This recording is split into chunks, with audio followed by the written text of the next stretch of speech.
On fait des efforts, on a des choses qui changent, on a des dispositifs qui s'arrêtent, mais il faut penser aussi à tous les dispositifs qui continuent, parce qu'on a aussi la volonté de préparer la reprise.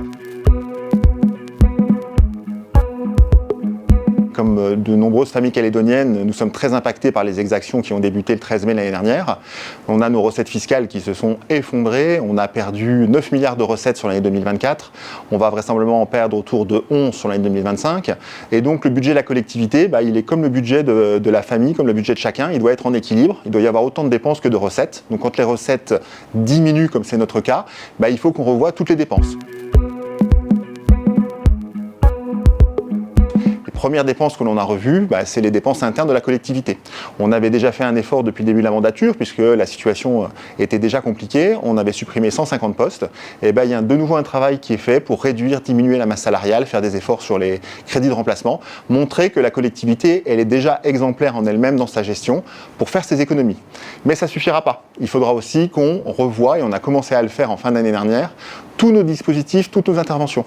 Et c'est quoi nos interventions ? C'est travailler avec nos partenaires. Nos partenaires, c'est les familles. Et donc là, effectivement, on a revu des modalités de fonctionnement sur les bourses, sur l'accompagnement des étudiants. On a aussi fait un travail pour revoir notre accompagnement des entreprises, des agriculteurs, pour essayer que chaque franc qui est dépensé soit le plus pertinent possible. On a revu aussi le périmètre de nos investissements. Alors ça fait un petit peu moins de travail pour l'activité économique, mais on a essayé de préserver l'essentiel et de faire en sorte que la province puisse continuer à être le premier acteur de commande publique en Nouvelle-Calédonie. Donc en 2025, malgré ces contraintes qui sont gigantesques, on va continuer à faire en sorte que les Calédoniens qui ont perdu leur travail soient accompagnés pour le plus rapidement possible en retrouver un, parfois en changeant de secteur d'activité grâce à des formations qui sont mises en place.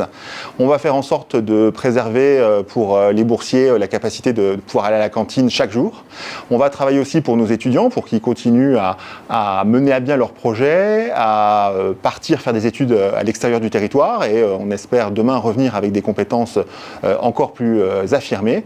On va continuer à avoir cette ambition pour la province sud, pour la Nouvelle-Calédonie, mais en étant très réaliste sur les contraintes financières qui sont les nôtres.